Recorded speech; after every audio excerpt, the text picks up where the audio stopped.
Oh, there we go. All right. Welcome to another movie review stream. My name is Mark McPherson, film critic for filminquiry.com, twincitiesgeek.com, and movieswithmark.com.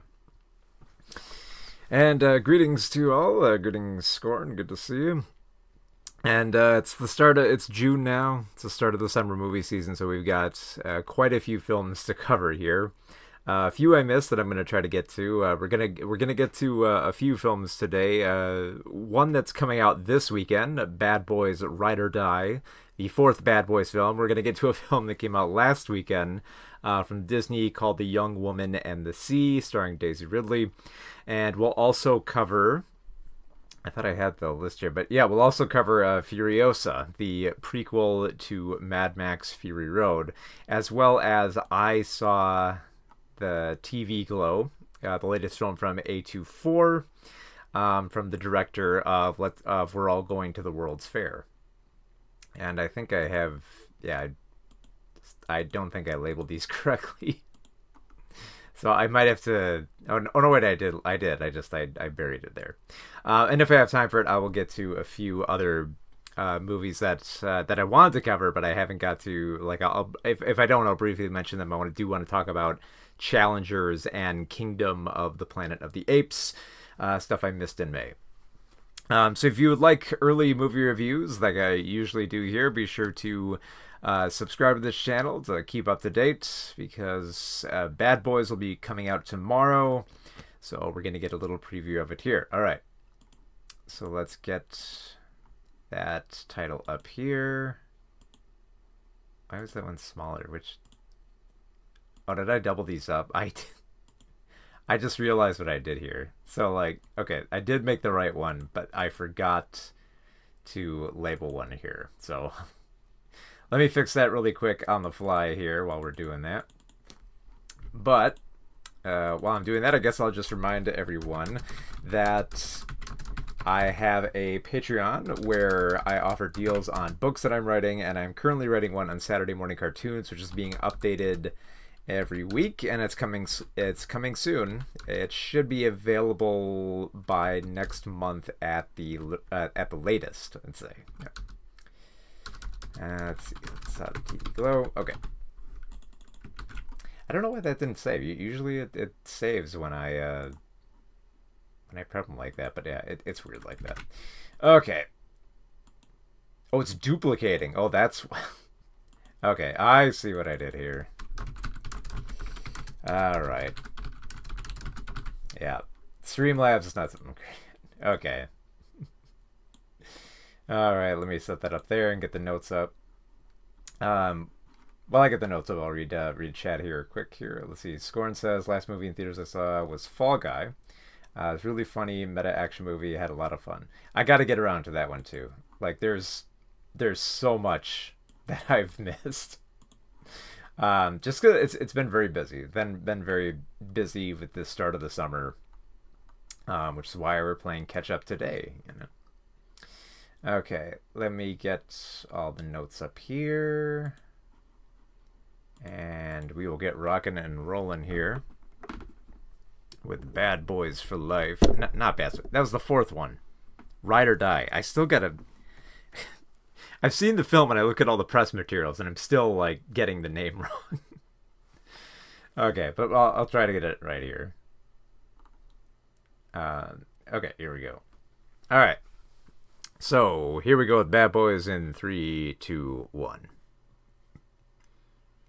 So Bad Boys: Ride or Die is the fourth Bad Boys movie, and I have to admit, like, you know, I came in with fairly low expectations to this film, because the last Bad Boys film, which was by a new pair of directors, you know, not Michael Bay, it felt like they were kind of struggling to find a dynamic that worked with, like, the, you know, these, you know the buddy dynamic of Will Smith and Martin Lawrence, because they hadn't been playing these roles in a while. But it felt like it was, you know, it felt like it was held back a little bit. Like, you know, it was like between like the torch passing and the sneering at the next generation, and trying not to go too over the top with the action that Michael Bay usually did.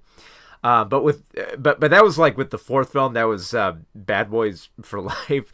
But Bad Boys Ride or Die actually finds like a really good balance. I feel like the two directors behind this film, which directed the fourth film as well, Adli and what's her name, Arbi and Bilal. I think they have a pretty firm footing here. I think once, after that rocky start with the last film, I think they actually got a decent dynamic down here. That actually makes her a pretty exciting Bad Boys film that where the style and the chemistry I think really does make up for a little bit of like the messy writing here.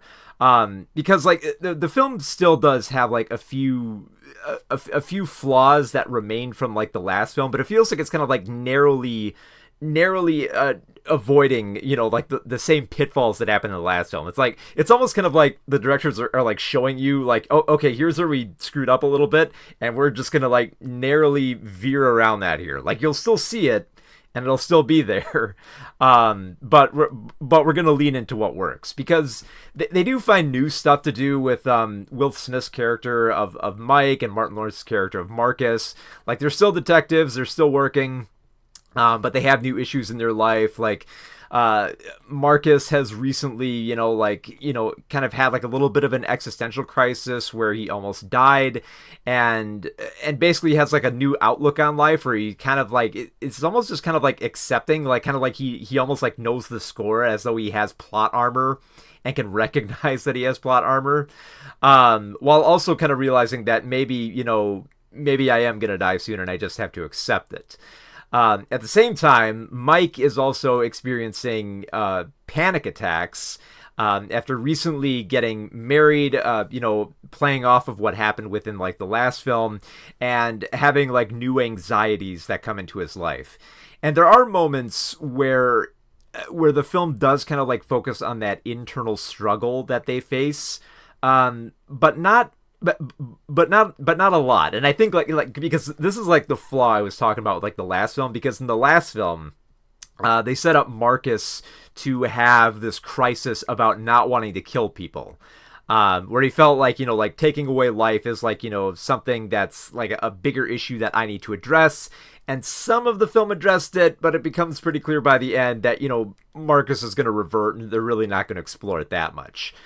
And thankfully, I think like that lesson seems to be learned here, if not through like the script, then definitely through the direction, that like these like bigger themes that Mike and Mark are trying to address are not as compelling as like the buddy cop dynamic. Like I appreciate them trying like this stuff, because like there's some wild sequences they shoot with them, like when Marcus kind of has like this kind of out of body experience. It's got like some trippy camera work and effects that they add in. When Mike has a panic attack, it's treated with like a little bit of maturity before like they keep trying to like downplay it, because like, and the thing is like I knew they were gonna do this. I knew they were gonna downplay it and just kind of almost like forget about it, like it would peter out. But the film almost kind of seems aware of that. They're kind of like, they realize like, okay, this is a neat aspect, but we're kind of more or less going to dump it in favor of the action and the buddy cop dynamic.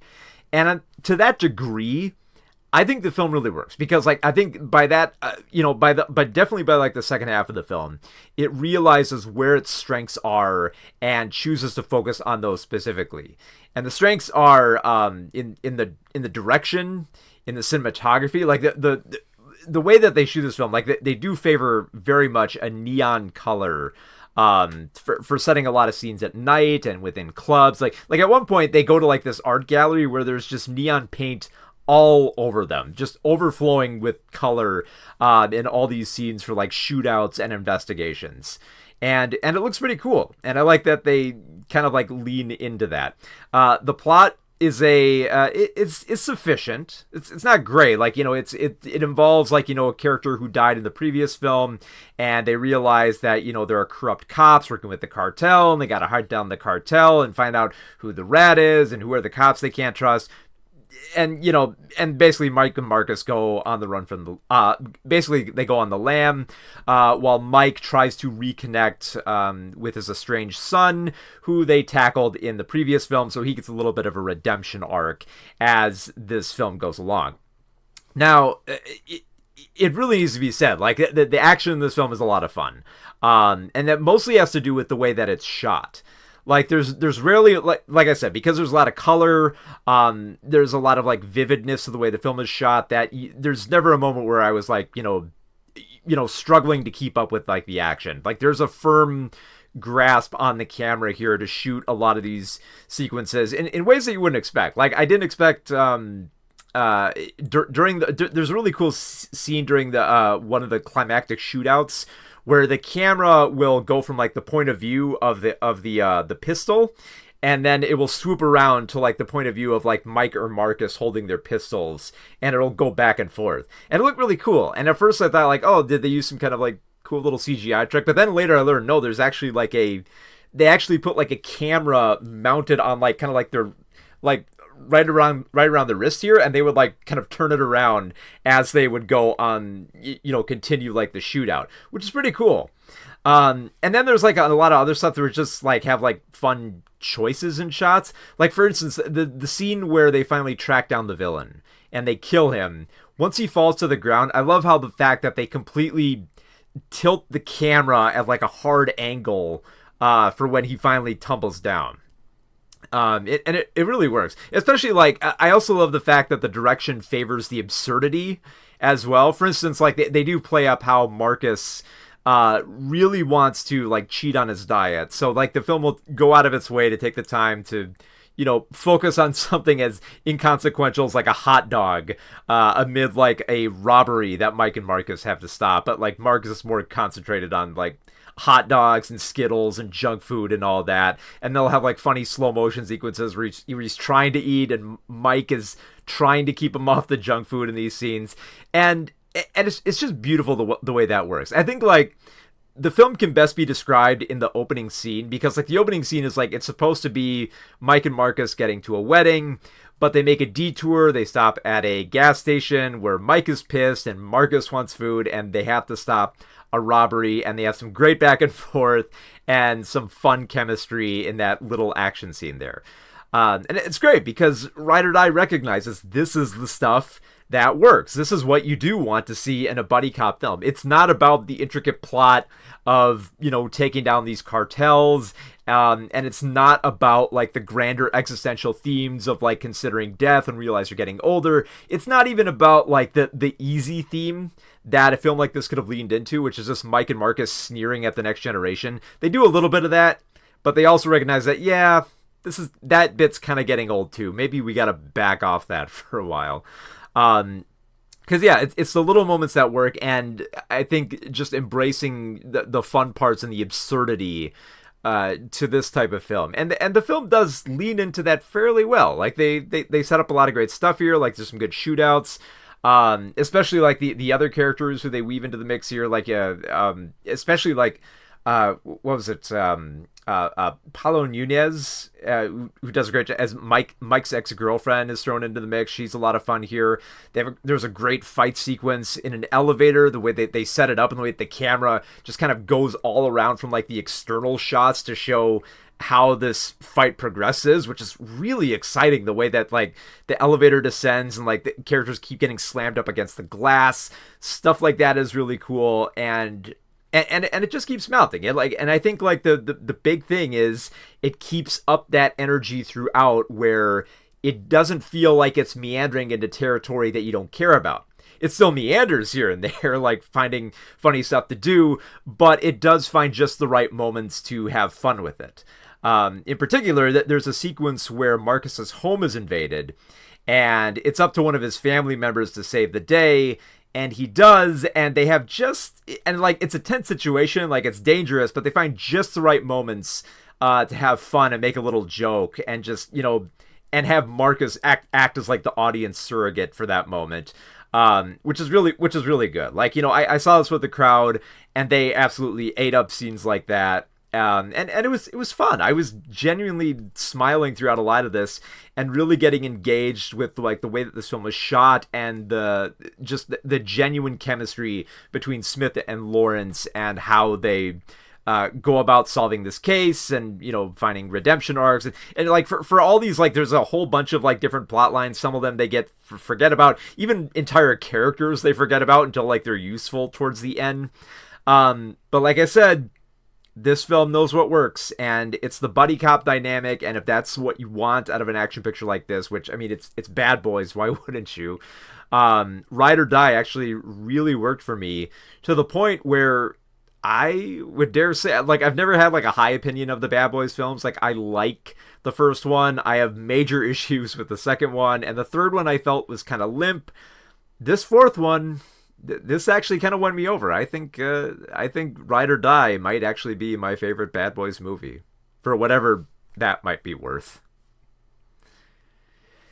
So yeah, Bad Boys Ride or Die will be in theaters this Thursday. I think they said Thursday. I think technically it's Friday, but you know how it goes, like Thursday previews, so it'll probably be in there. Let's take a quick look at the chat here.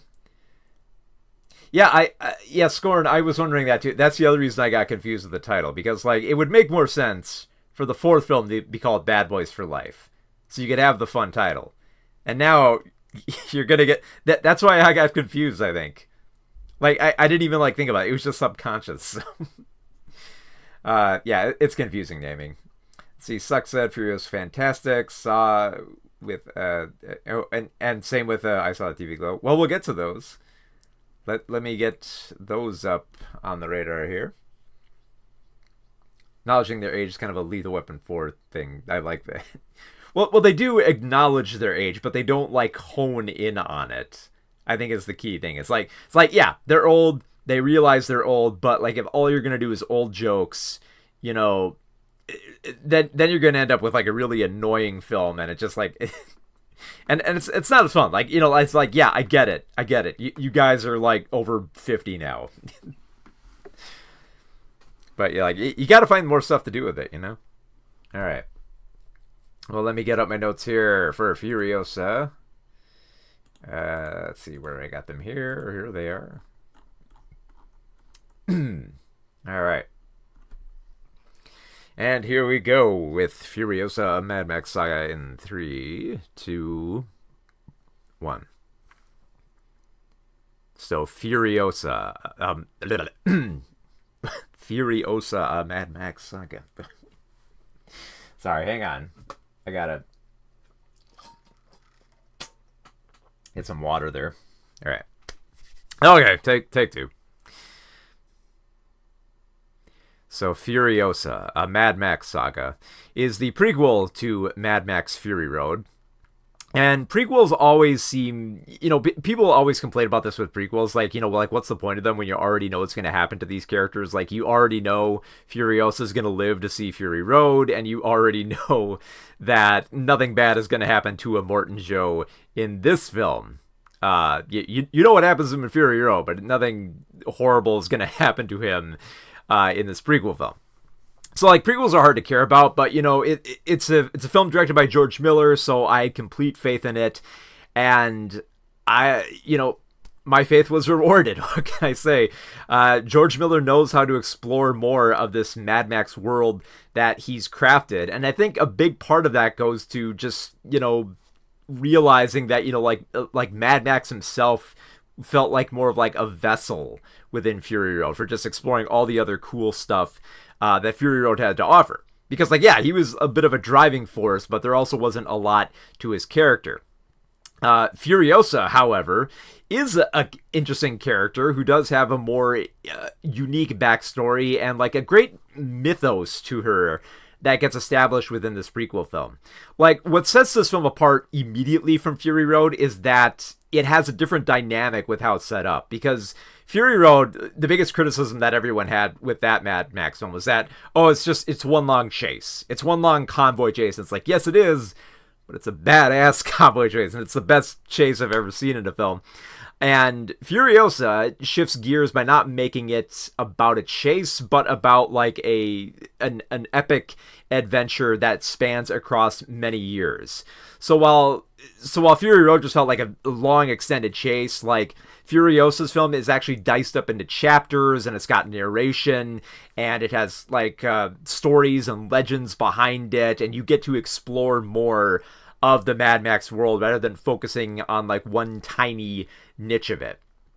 And that potentially, like this was my biggest fear with films, like that potentially could be dangerous to explore too much of this world, because then if you reveal all of its secrets, it doesn't become as compelling. But I think having, the focus be on Furiosa and how she grows up within this environment, it engages you pretty quick. Because like within like the first few minutes, you're not constantly thinking about, oh, how does this line up with Fury Road? You're thinking about, you're watching this young Furiosa being whisked away by this motorcycle gang, and you're worried about whether or not, not so much whether or not she'll survive or that she'll find her way back to her colony, but whether or not she'll reveal her colony to her attackers and risk the life of her people.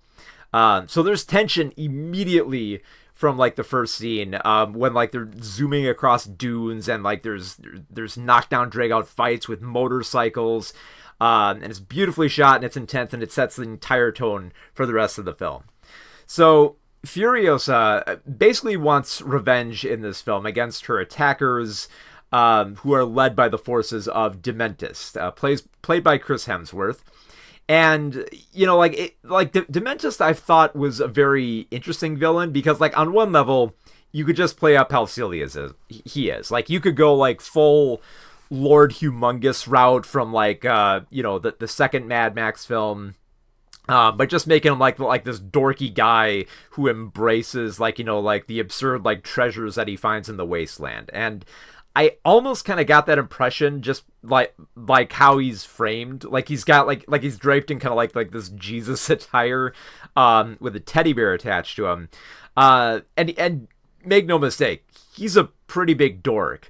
But he's a dork in the sense of how he embraces his style and leads his people, because like at his core, he's also like this very nihilistic villain, because like I like the fact that they establish him as someone who has lost loved ones, like he's kind of gone down like that Mad Max route of having lost his family in all the carnage, and basically just wants to try to make sense out of a world that doesn't make sense, which is why he kind of adopts Furiosa, forcibly adopts Furiosa into his clan. And again, another danger that I worried about is like, oh no, are they going to try to load up, Dementis with pathos, where, you're meant to feel a little bit more bad for him, or, are they going to lean too much into like the goofy side to make you not think about it? And there's a pretty good balance of both here. Like, he's still a dork. He's still someone that you kind of like laugh at for like his absurd tactics that don't go to plan, and what he embraces about, might within his people. But also, like they highlight his bitterness and how he's kind of like become this nihilistic villain who realizes the emptiness of revenge, which makes him far more fascinating once Furiosa finally catches up with Dementis and achieves her goal of finally making Dementis pay for having, killed someone who meant a lot to her. So, Furiosa, played by Anya-Taylor-Joy, they make great use of like, framing her within this film and giving her very few lines of dialogue akin to Mad Max, but not fully. Like, cause again, another criticism that a lot of people are probably going to have about this film is that they're just framing Furiosa like Mad Max, which is not the case here, because Furiosa actually, instead of just, embracing revenge and just kind of like, killing another bad guy and walking off into the wasteland the same way that Max does, Furiosa actually embraces, other people and tries to find someone to fight for and remain there for them. In the same way that she was in Fury Road, because in Fury Road, she was not just going to defeat the villain and then leave the way that Max always does in the Mad Max films, but she was going to remain and be there for like the women that she rescued from Immort and Joe. And they set that up in Furiosa. Like, it's not the main thrust of what she's doing here, but it does paint her as a more interesting hero than Mad Max, because like Mad Max is more interesting as kind of like a as like a mythical hero that people tell stories about, where it's like the stories seem more legendary than the figure himself. Whereas Furiosa, she has a little bit of that, but they kind of embrace like the more genuine parts of her that make her a hero who's going to fight for people and stick around to defend them. Which makes her a far more fascinating hero. The action scenes, it's George Miller. Do I have to tell you that they're intense and they look badass and they're a lot of fun, and like they get really inventive with the various vehicles and the motorcycles, and there's people coming from the air, there's people underground that are chopping up people, and it's everything that you would want to see in a Mad Max film. And for exploring more of the world, it's genuinely fun. Like when they go to places like, like the Bullet Farm and Gastown, and all the little details that again, like they're not explaining all of it. They're just giving you glimpses of it while there's because like every time, because like when they actually do go into like Gastown and the Bullet Farm, it's all action. There's a chase immediately. There's violence. There's carnage. There's explosions. There's cars crashing into each other. And there's Silent Furiosa, played by Anya-Taylor-Joy, just kicking ass and actually being, being brutalized. Like that's another thing I want to focus on too, is like Furiosa is interesting because of her vulnerability, I think, and how she forces herself through this meat grinder of revenge and doesn't come out fully unscathed. Because like the one thing that I was looking for in this film, waiting for that moment to happen, is because like we know that Furiosa has a mechanical arm in Fury Road. So I was waiting for like, when is that moment going to happen? And it happens at like one of the more unexpected times in there. Like it's not built up like, like they focus entirely on her hand and say like, oh, this is the moment where she gains her arm. Like it's actually treated as a progression of the story instead of like just slowing down, zooming the camera in and say like, okay, here's how it connects to Fury Road. That's not important. Like I care about what is happening in this film and giving me a reason to care about Furiosa, and how, and how there's like a feud between Immortan Joe's forces and Dementis's forces, and Furiosa just trying to find her revenge and survive any way that she can in between. That's the stuff that's exciting. That's the stuff that's fun. And that's everything that you get in Furiosa. And it's just as badass as Fury Road. And dare I say, just because Furiosa is a more interesting character than Max, I would say this is even a better film, just by like a little bit more, just because it becomes radically different. It focuses on a much different character with greater themes, and tells its story in a much different way within this same universe, with all the stuff that you've come to expect, with like Immortan Joe, and his war boys and his convoys, and like all the other returning characters, like the people leader and all that. You get all that fun stuff.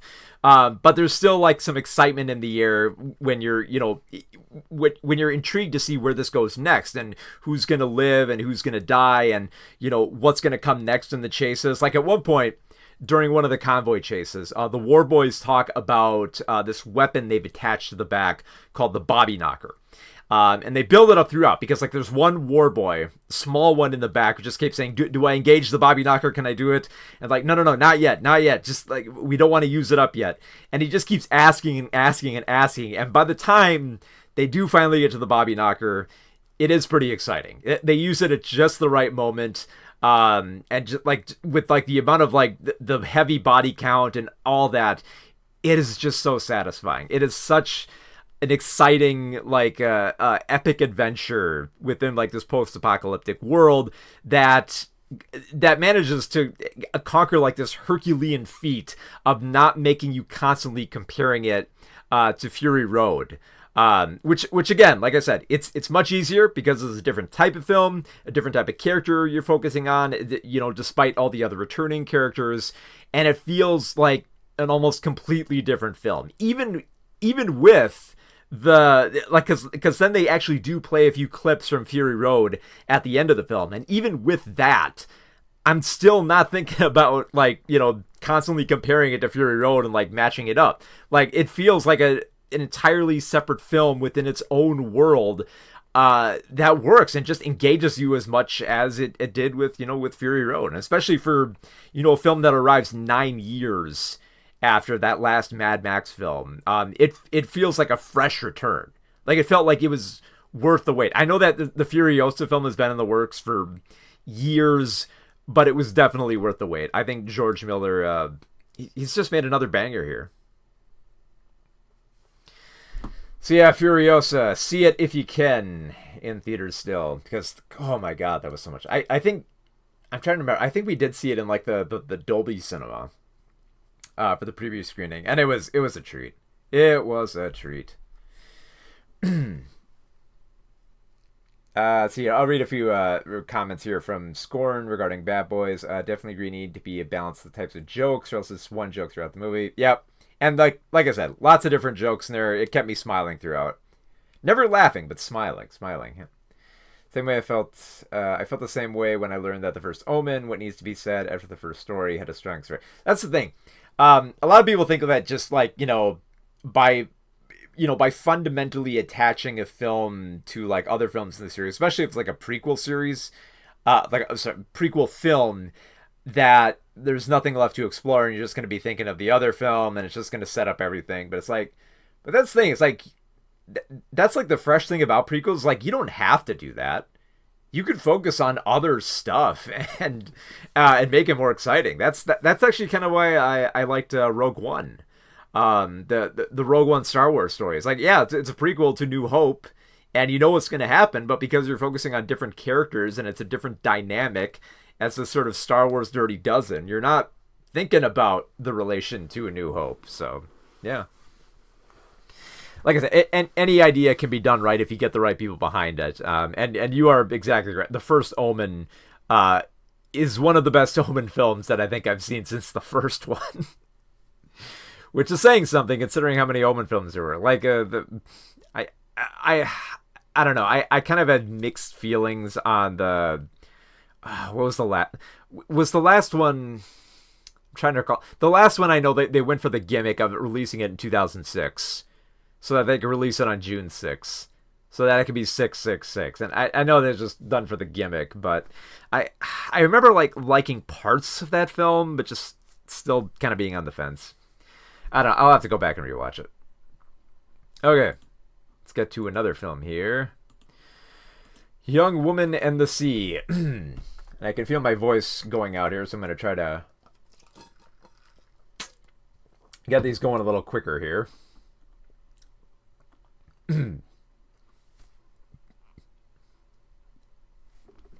All right, here we go. I got the notes up here, and here we go with A Young Woman and the Sea. In 3, 2, 1. So, Young Woman and the Sea is the inspiring true story of Trudy, a woman, one of the first women to swim the English Channel and basically kind of like pave the way for women's sports, specifically within swimming. Now, this is a type of story that that seems like it would be tailor-made for like a fairly solid sports biopic. And Young Woman in the Sea is very much that. It takes like a very interesting and inspiring story, and it gives it kind of like the theatrical treatment that it deserves. At the same time, though, I don't think it quite finds that right groove to make it more interesting beyond like the facts that are presented on a surface level. And I think like a weakness and a credit to the film is the dynamic direction that it has. Because like this is a film like it realizes that, you know, you're coming to this film to watch the central character of Trudy swim the English Channel and brave these dangerous waters and prove everybody wrong. And you're going to get that. And the film does lean into that hard by showing her growing up in New York and like swimming when, you know, like they said, oh, women can't swim and all that, and building herself up and, you know, constantly like winning championships, despite not winning in the Olympics and just struggling to prove herself. And when the film is focusing specifically on those scenes, with Daisy Ridley pulling in like a great performance here. Like I love how she leans into like, like this daring nature of Trudy without, making it seem too like over the top or leaning too hard into melodrama with her here. Those scenes work. It's exciting to watch her, swim. They're shot beautifully. They have like a very powerful score behind them. And yeah, like those swimming scenes are exciting. But when there's not the swimming, when it's got to focus on like the background to get the staging going, that's where I feel like the film kind of like slides too heavily into melodrama and lets stuff kind of like peter out when it really shouldn't here. And that leads, and a big problem with that is that it reduces a lot of the characters down here a little bit to a degree that's a little bit like too simple. Like in particular, like they focus on like Trudy's dynamic with her sister Meg, played by Tilda here, who she's she was like it seemed like she was gonna be like a big swimmer because like she also swam alongside Trudy, and Trudy was a little bit like the underdog who kind of rose up and proved herself, while Tilda, even though she was there for Trudy, it felt like she kind of like fell back and kind of had to just like go with what society demanded of women at the time. And her performance is pretty good from what's her name, Tilda Coleman Hervey. She does a pretty good job, but she's not given too much to work with here. Like it mostly, like she's mostly kind of like off in the background, like because we see a lot of scenes where Trudy is swimming and she'll like pop her head up from the water and see that Meg is talking to boys, or Meg is taking more of an interest in the family business, and it just kind of feels like Meg is kind of drifting more and more apart, until we get to like the big climax of the film where Meg is there for her sister and kind of helps her kind of make her way through the English Channel and prove everybody wrong. But it mostly feels like they reduced her to a little bit of like a cheerleader. Like she's just there to like, give Trudy a soundtrack to keep her going. Other characters are reduced a little bit more here. Like, Christopher Eccleston is playing, Jabez Wolf, who is a trainer of Trudy, but then also like sabotages her because, he's also kind of like, like I was going to swim the English Channel. She can't swim the English Channel. So he kind of becomes like the villain. And has that opportune moment where he's like drinking while listening to the radio, and then when Trudy finally does swim across like the channel, he just like grabs the radio and just throws it out the window. And it's like, and that's the moment that's like it's like telegraphs. Like, okay, I see where this is going. They're setting it up. He's gonna throw a fit, isn't he? Then you have like the more eccentric sailor Bill Burgess, played by Stephen Graham, who has a few fun lines in the film. But like I said, mostly there is the cheerleader. He's like the more astute swimmer here, who offers like the best insight, and he kind of acts like the announcer, more like the unofficial announcer for like Trudy's swim here, which he fulfills his purpose. Not a whole lot more than that. There's mostly a lot of like laughing at like how he swims and stuff like that. So he's mostly just there for like the comic relief, but only enough of the comic relief that you get from a character like that. And then other characters like Trudy's mother, who's like she's stern, but like she fluctuates between being stern and wanting to advocate for her girls to like blaze trails for women's rights, especially since she really wants her daughters to swim so that they don't end up like like the women who like die on boats just because they couldn't find a way off of it. And then Trudy's swimmer here, Charlotte, played by Cyan Clifford. She's great, but she's mostly just, like I said, one role there. It's just like she's supposed to be like the coach there who's like a little bit tough, and then once it's time for Trudy to ascend, she's quietly pushed to the side and just sits from the sidelines encouraging, in between all the melodrama that goes on in between those swims. So I'm a little bit torn. Like, I would say this as a classroom film. So like, like a film that you'd watch in class to kind of like learn the basic facts of history. This is actually a really good film for that. Like, it moves well enough. It's got a great score. It's dynamically shot. It's exciting to watch the swim sequences. It works on that level. I think in terms of finding more drama to evoke between the swimming scenes, which are incredibly shot, it kind of falters there, and it kind of just feels like, like the standard bits of material here that a film like this kind of just like glazes over. It's like they realize, like, okay, these are the facts and we got to get them out there, so we're just gonna push it out screen as quick as we can, like throw a little bit of dialogue in here and quickly get back to like the next swim, because that's where the strength of a film like this lies. And if that were the case, I almost kind of wish that the film would have leaned a little bit more heavily into that and just kind of like kept more of that melodrama into the background. But at the same time, I can understand why they might set it up that way, because like, it's set up in a way where like families can watch this film, and I imagine like, a lot of like younger audiences are going to want to know some of the facts about like, okay, well, why was this happening in society? Why did Meg go about this? Why did Meg choose this instead of going for swimming? And there's some clear answers given there. So in terms of like, telling the complete story, I think it's pretty good. But in terms of the execution, it feels like a standard sports biopic that is decent. Not that it's terrible. I think like a lot of the swim sequences are a lot of fun to watch, and Daisy Ridley's performance I think really works here. Especially when she's playing off of Tilda, playing Meg. I think whenever they're on screen, they actually do have a pretty good chemistry between them.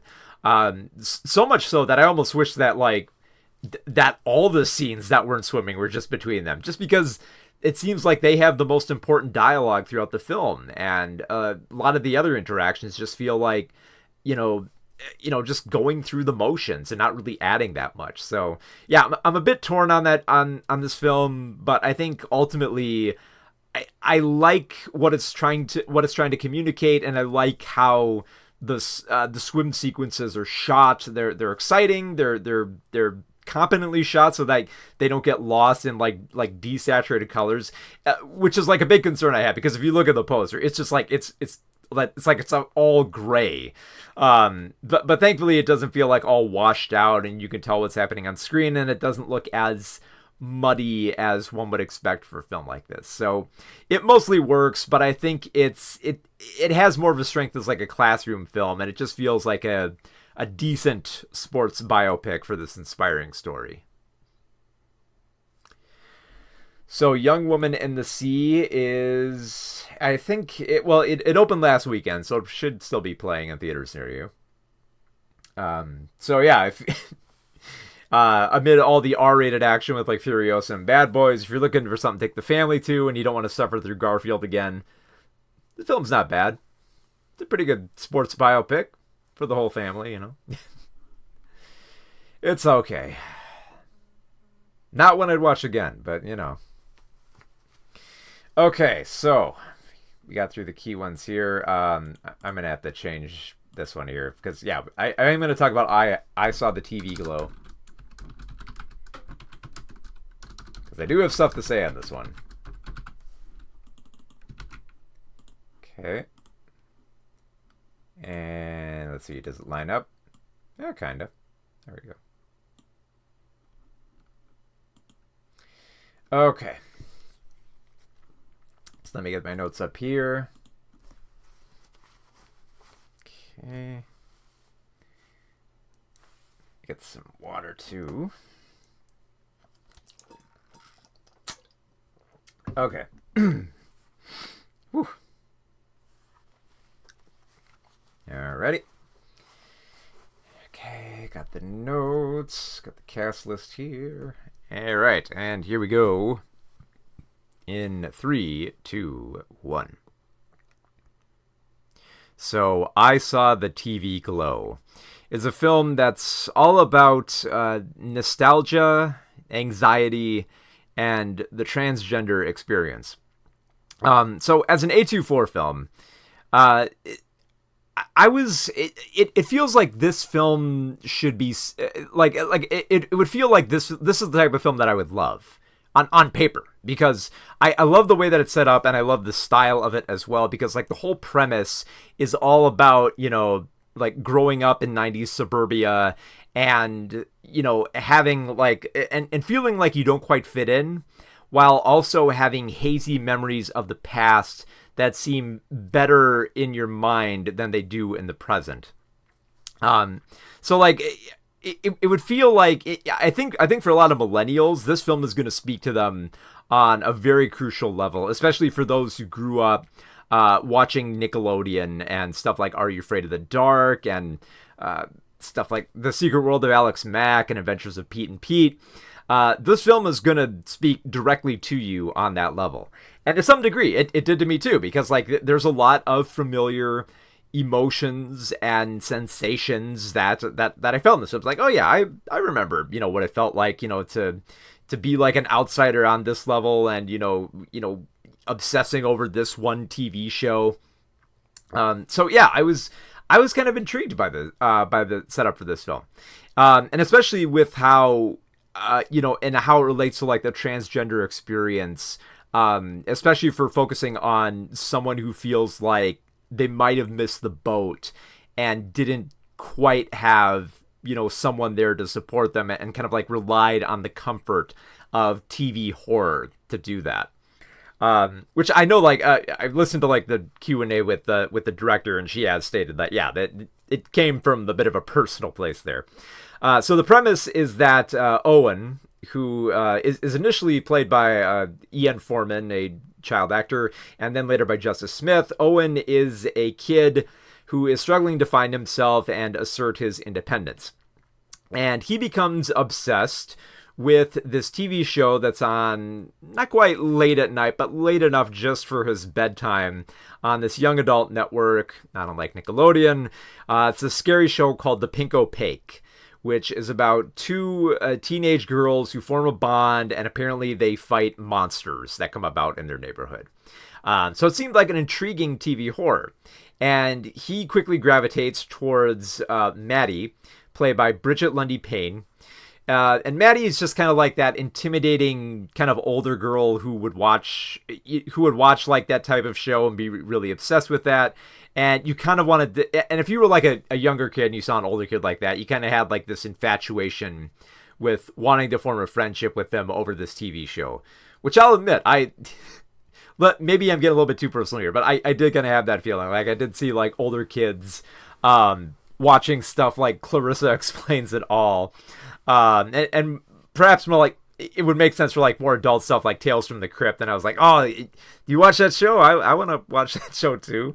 So Owen and Maddie kind of form this relationship, which it feels like they need because they both come from homes where it feels like they're not getting like the attention and the love that they need, because Owen comes from a household where there's just like kind of like this quiet judgment constantly on Owen, where he feels like he can't express himself.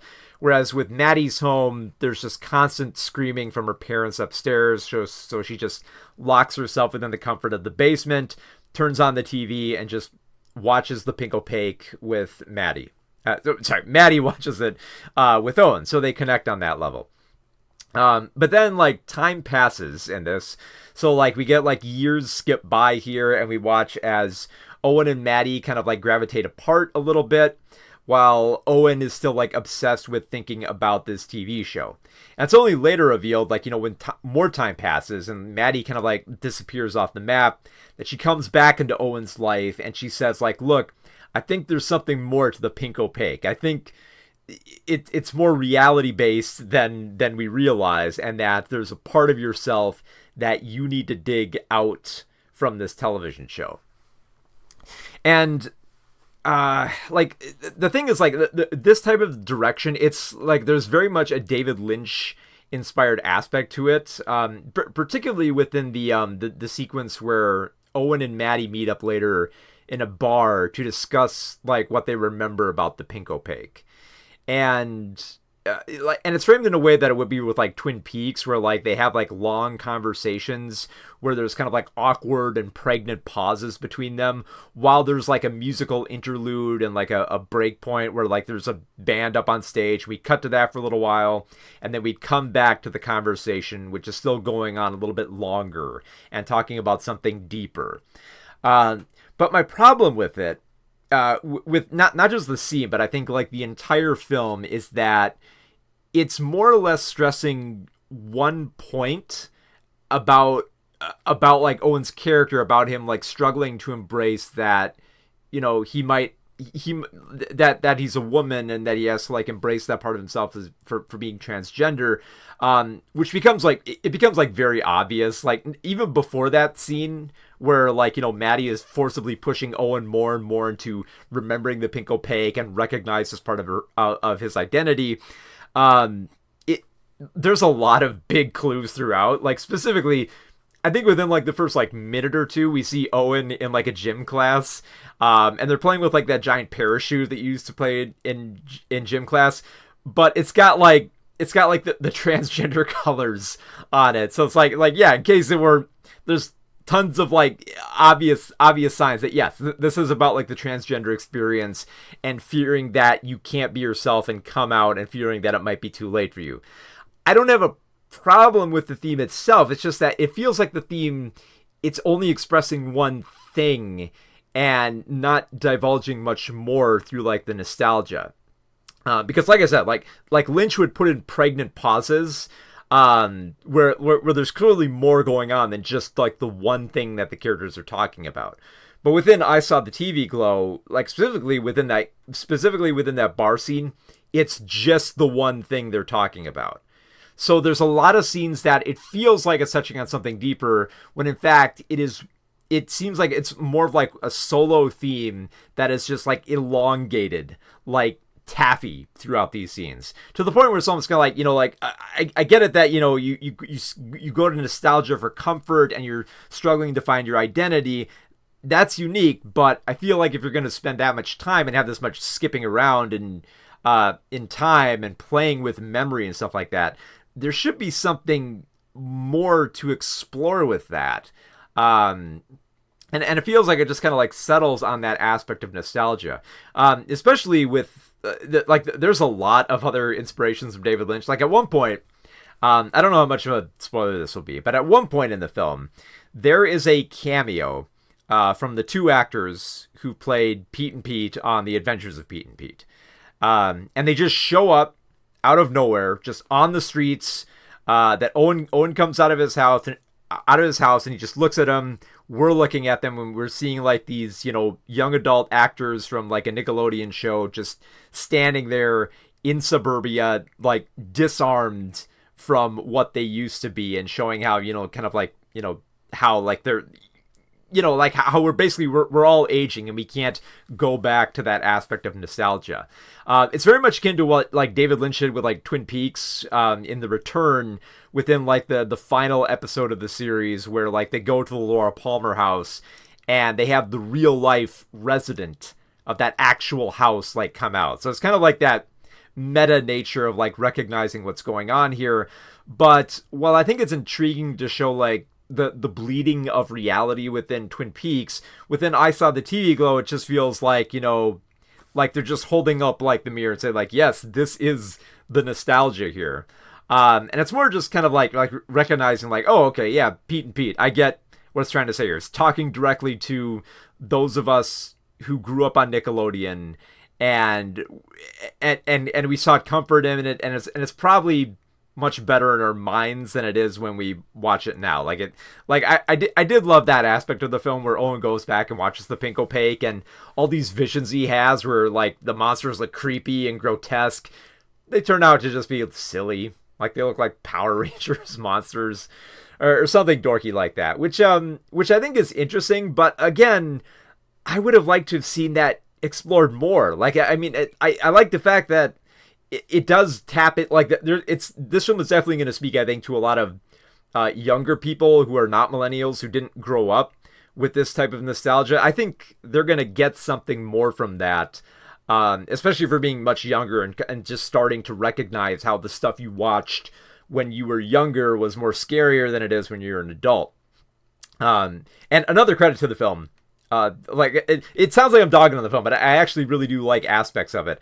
I think this film actually does a great job nailing the atmosphere of 1990s suburbia, better than a lot of other films do. Like, this film definitely came from a personal place. And like, the director, Jane Schumer, just let her heart and her nostalgia just explode all on the screen and make it very personal. And atmosphere-wise, it works. It works so well. Like, if you want to get a good idea of what it felt like, to feel like an outsider in 1990s suburbia, this is a good representation of that. But I can't help but feel like there's more to explore with this concept than just the one theme. Good as it is, because I know that for a lot of people, especially people who are transgender, who are gonna watch this film, and they're gonna be able to relate to this film hard. And I think just finding those familiar sensations is going to go a long way into, feeling like not just that you're represented, but that, that the anxiety is understood, and that it's given the level of horror that it deserves within this aspect of growing up this way. And I don't know, maybe it's just that, I had too high demand, but it's one of those things where it's like, okay, yes, I get it. Owen is supposed to be transgender, like all the signs are there, like there's blinking neon lights, like here it is. And yet, even with how much detail Jane put into this film, I get the feeling there's still going to be people who are not going to be able to read the room. There's still going to be people who are like, what is this film about? It's like, it's right there. They're telling you. Owen was in a dress at one point. They're making it obvious for you. So yeah, like on that level, I think for being so obvious, I kind of like got a little bit annoyed that the film didn't find something more to explore in its elongated moments. But at the same time, I'm torn because the atmosphere is really good. I love the way it's shot. I love the way they progress and touch on nostalgia and how TV shows change when you get older. All that stuff is interesting. I just think there's more to say with it here. It feels like we're only scratching the surface of a much better film here, and it only ends up being kind of a good film that needs it needs to spend more time. It needs to say just a little bit more, I think, to evoke it. Just because, like, I can see there's tons of potential here, especially with the way that Jane directs this film, and yeah, like there's definitely aspects where I would say, like watch this film to get like a good idea of like 90s nostalgia. If you like that kind of stuff and you like films that lean into that, this is a great movie for that. But if you're someone who's really good at reading allegories and you get tired of them just repeating themselves over and over, you might get a wee bit annoyed with this film the same way that I did. But yeah, in terms of like the way it's directed, it's pretty good beyond its thematic levels. On a surface level, it looks amazing. The tone is great. The familiar sensations feel personal, and I very much look forward to whatever film Jane makes next. So that was I Saw the TV Glow. It should be in a few theaters right now. I think like it expanded last weekend, because I know it released last month in limited release, and then I think it recently expanded. So you might be able to find it in a few places. Scorn says, "Holy shit, Pete and Pete." Yeah. And it's weird because like I recognized Pete and Pete instantly when I saw it. I was like, oh, okay, it's Pete and Pete. And like and the critic next to me, I told them, it's like did you catch Pete and Pete in there? And the other critic was like, wait, that was Pete and Pete? And it's like, I'm pretty sure they were. And then we stayed after for the Q&A, and Jane did confirm, yes, those are the actors for Pete and Pete. And like I said, it's like the other critic is much younger than I am, so I think that speaks to a certain degree. Because there are like, I should have mentioned that in the review too, but there are some pretty good, if you did grow up watching Pete and Pete and Are You Afraid of the Dark, there are some great callbacks to those shows, and little nods. Because at one point, like, Owen's around a campfire and he like throws a little bit of sand into it, the way that the Midnight Society would. They have like the Mr. Tasty type character from Adventures of Pete and Pete is referenced in the Pink Opaque at one point.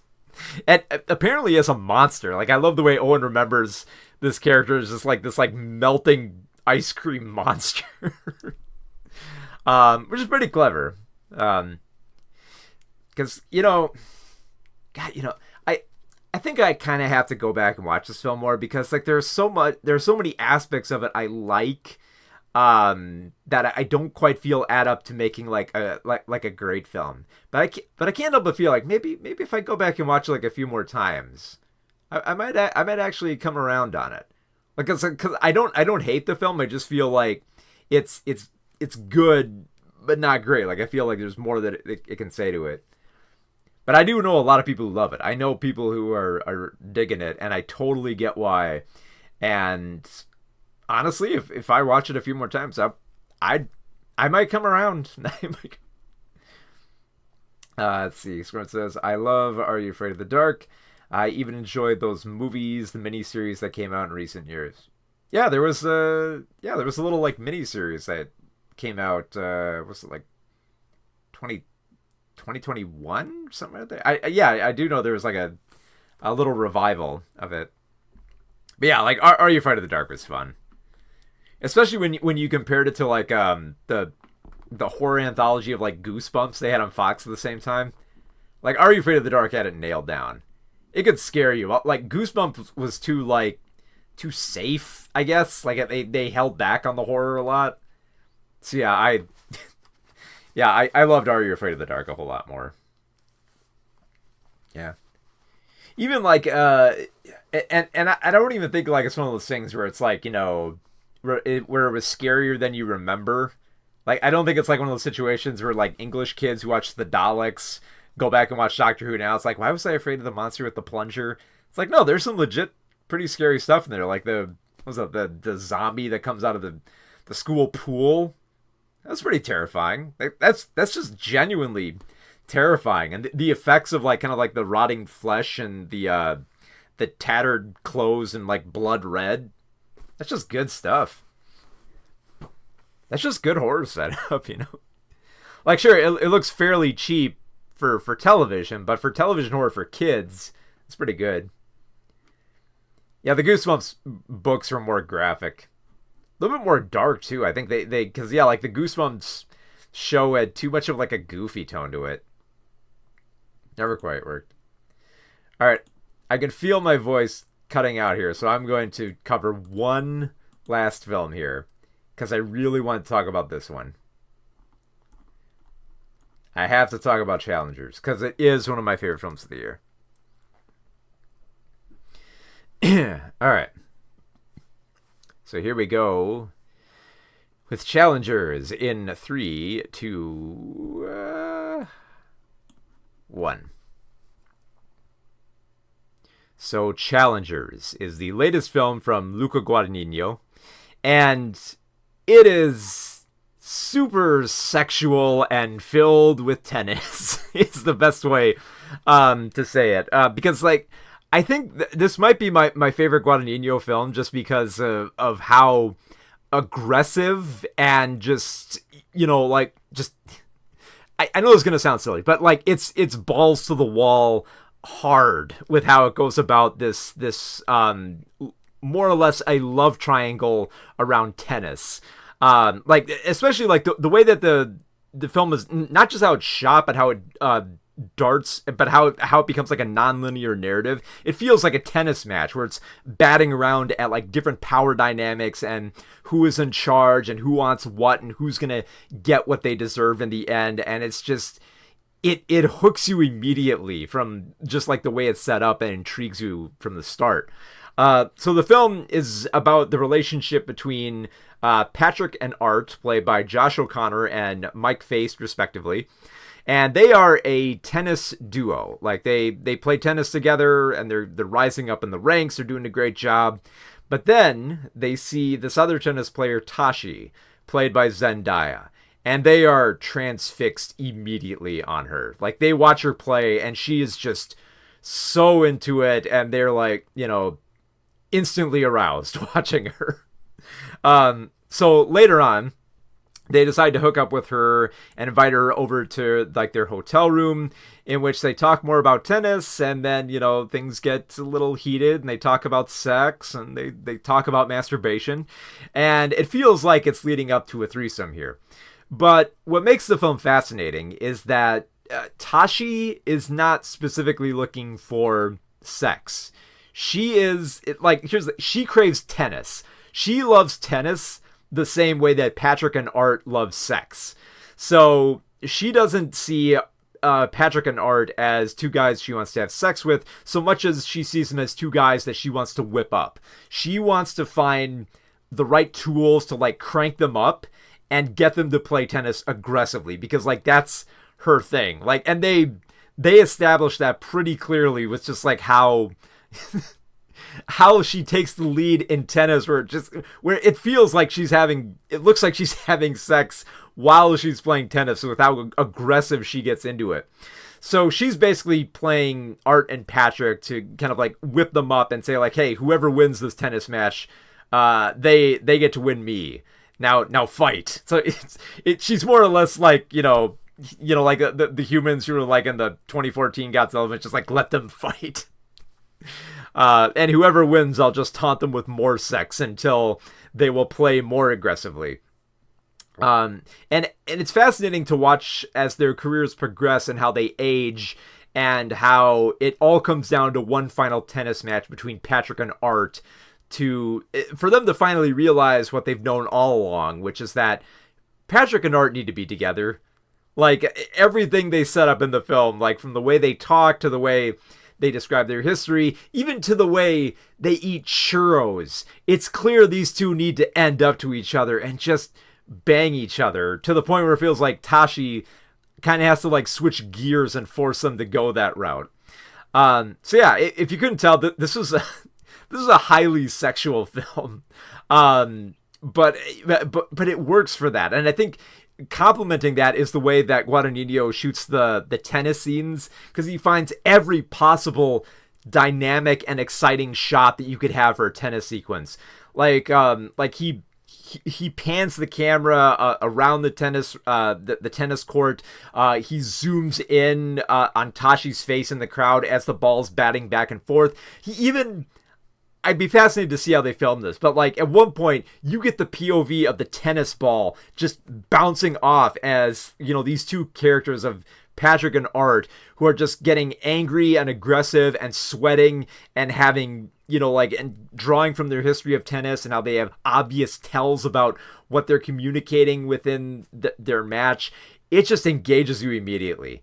Like, there's never a dull moment in this film, whether it's the characters, bickering over sex or power, or having a tennis match, or getting injured, or just, having like the most fascinating of scenes, like especially the places that these characters have sex. Like at one point, I think between like Tashi, Patrick, and Art, like Tashi has sex with both of them at the most weirdest points. Like at one point, one of them has sex in a van while it's really windy outside, and at another point they're making out in front of like a closing Applebee's. And it's just like, and it's like, it feels like it's leaning into like the absurdity of that too, while also just, being pretty arousing with how these characters are framed. And I love how the film has that, without just like, because the thing is like, I think the way that I'm describing this film, people think that there's going to be a lot of like graphic sex scenes in here, and there really isn't. Like compared to like the other sex scenes that I've seen recently within like like Love Lives Bleeding and Poor Things and stuff like that, there's not a lot of graphic sex, but in terms of sexual tension, it's off the charts. Every scene feels like it's oozing sex, without like the need for being graphic, which I found really fascinating. For Luca Guadagnino's direction, especially with I've mentioned this before in some of my reviews, but I got to mention it here too. It's like some people might think that this film is about a threesome. It's not actually. This film is about a fivesome. It's about Tashi, Patrick, Art, and Atticus Ross and Trent Reznor doing the soundtrack, because the soundtrack. I mean, first off, yeah, it's Ross and Reznor. They always do badass soundtracks. What else is new? But the way that the soundtrack kind of like protrudes into this film, it becomes like another character.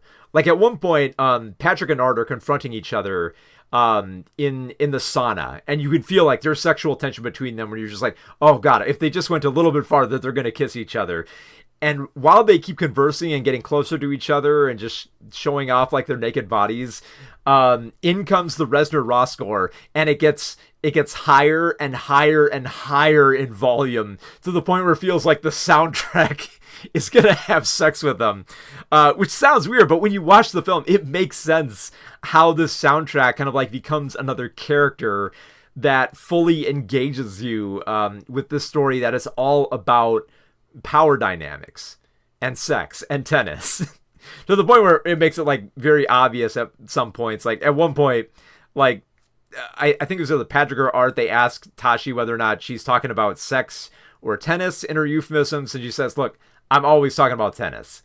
And it's like one of those scenes where it's just like, you know, even when it becomes obvious later on that she's playing them, it's one of those moments where it's almost kind of like, I gave you all the clues, detective. It was all there. I was just all using you for tennis. And on that level, it builds up to like a perfect crescendo by the end of the film. That it is just it's so amazing to watch film with that much like, you know, chemistry and energy, and it just feels alive throughout. So yeah, this Challengers is my favorite Luca Guadagnino film. So I don't think Challengers is still playing in theaters right now. I know it's going over to MGM Plus, but if you can find it in the theater, go watch it. You need to see this film in front of a crowd. That is the best way to watch it. And if you are going to watch it with a crowd at home, but make sure it's a crowd that likes watching sex films with a lot of sex, because there's a whole lot of it in there. Sexual tension, I should say. So. Let's see, read some comments here. Scorin says, so far I think Hundreds of Beavers is my favorite movie of the year. That is a top contender as well. I would have to agree. That is definitely the best comedy of this year. Which you should definitely check out. It's one of those films that you would have to you'd have to seek out, because it's one of those movies that's going from town to town. In fact, actually, if you live in Minnesota, you can actually watch that film tomorrow night at the I forget which I think it's the the Main Street Theater over in Minneapolis, I think, is playing Hundreds of Beavers tomorrow night. So if you're in Minnesota, go watch it there. Otherwise, you can check their website to find out where it's airing. I think, and correct me if I'm wrong, but I believe it's streaming on Fandor if you really, really want to check it out. Probably the best comedy of the decade. Yeah, it might be. I mean, we're about halfway through the decade, and I can't think of a film like that does slapstick violence to such a fun degree and to that volume that Hundreds of Beavers had. Yeah. It's going to be like, we're almost halfway through the year, and I got to tell you, I am finding it hard it's going to be hard to make my top 10 list. There's already films I know that are going to be on it. I know that Hundreds of Beavers is going to be there, and I know it's also going to be Challengers and Love Lies Bleeding and Furiosa and possibly Kingdom of the Planet of the Apes. I'm a little bit back and forth. I don't know if I will, but yeah, there's like 5 right there. And we're not even halfway through the year. And I want to make it clear, like, it's not just like, okay, I guess these are the best films so far. I mean, like, if I had to choose, like, no, these are genuinely films I would go back and watch dozens of times, you know. I can't wait to see Challengers again. Man, I know people are going to have to go back and watch Hundreds of Beavers again, because there are too many gags in that film to accurately remember them. I feel the same way like when I go to watch like live comedy shows. I find myself getting so into them that I often like forget the gags just because like they come so quick.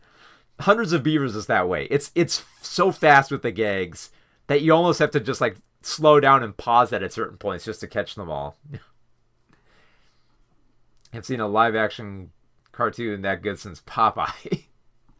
Yeah, and I think like that's something that people need to stress too, is that I know people have said this a lot of times, but we really have to like stress it here to mean it. The Hundreds of Beavers is a live action Looney Tunes bit. Not even like, like, oh, if you turn your head and squint. No, it's literally like gags from Looney Tunes brought into live action form.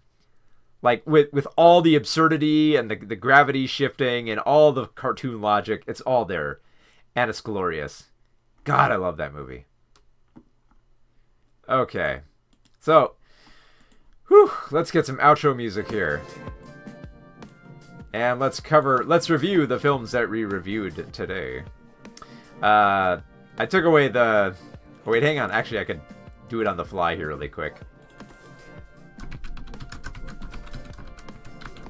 Ride or Die. There! I got it. Okay, so, on today's stream, we reviewed Bad Boys Ride or Die, which had amazing direction, great buddy dynamic, and it narrowly avoids the flaws that made me not like the previous Bad Boys film. And it might be my favorite Bad Boys film ever. We reviewed I Saw the TV Glow, which is a horror film all about nostalgia and television and the transgender experience. It's got David Lynch inspiration, and it's got some pretty good direction, and it does a great job touching on 90s nostalgia. I just feel like there's more to say, and not all of it is quite said in this film. In addition to just being very blatant and obvious with the transgender allegory. We also reviewed Young Woman and the Sea, the true story of Trudy, the woman who swam the English Channel. It's a decent sports biopic. It's got a great performance by Daisy Ridley, but it falls a little bit too comfortably back into melodrama that honestly it could have avoided, especially for having dynamic direction in a lot of the swim sequences. We reviewed Furiosa, a Mad Max saga, another George Miller banger, which accomplishes the Herculean task of being a film that doesn't make you think about Fury Road or compare it to Fury Road. It feels like a post-apocalyptic film in its own little world, and George Miller just knocked it out of the park with his direction. And we reviewed Challengers, Luca Guadagnino's highly sexual film about tennis and power dynamics that has a kick-ass soundtrack by Rawson Resner, and it's so alive, and it's filled with sexual energy and exciting tennis, and I can't think of any other film that would get the blood pumping more than that. So of the films we reviewed, I would say definitely see Furiosa and Challengers if you get the chance. But if not, Bad Boys Ride or Die is a pretty good buddy cop film to start off the summer. And that's saying something for I've never been big into the Bad Boys movies. So that's our stream for today. If you would like more early reviews of stuff like Bad Boys Ride or Die, you'll have to tune in for a lot of the movie review streams I do. So be sure to like the video and subscribe to it to stay up to date on the latest movies. I will be back soon, maybe in about a week or so, because it's summer, so we got a lot of movies to cover. And I know for certain I will be back covering Inside Out 2, latest film from Pixar. And what else do we have? There's a lot of more exciting stuff coming up in July that I'm looking forward to. Maxine. I can't wait to talk about Maxine. I've been the sequel to Pearl and X, which I can't wait for. Alien Romulus is coming up. That looks amazing. Lots of films to look forward to, and I've already been enjoying the films that we've had this year with stuff like Challengers and Furiosa and Love Lies Bleeding. Oh, God, so much good stuff. So lots to look forward to in the upcoming year. Oh, one other thing too. If you this July, early July, if you're going to be in Minnesota, stop by the Convergence Convention. I will be there hosting a series of panels, including talking about the year in films since the last convention. And I'll also be hosting a talk on autism film theory, which I've been working on for a bit, and I can't wait to talk about it in front of a crowd. Also, and I'll have a few of my books there to sell. And if you would actually like one of my books, you can join my Patreon. Which if you join at the highest tier, you'll get one of my books for free in a digital and physical copy. And you'll also get new books as they come out. And I've got one that should be coming out next month, if all goes according to plan, on the history of Saturday morning cartoons. And yes, I cover everything from the 1950s all the way up to the 2000s, so a lot of ground covered there. So be sure to go there, check that out if you haven't. Other than that, I will sign off here, and I'll be back in a week or so to talk about more films, and yeah, and after Convergence, I'll also talk about it as well. Go to Convergence as well. It's a lot of fun. Even if you don't want to check out my panels, they're gonna have Keith David there. Keith David of They Live and Gargoyles fame. I mean, come on. All right. Well, I'll see you all on the next stream. So, yeah, have a great summer. Not that summer's over. Have a great start to your summer. All right, later.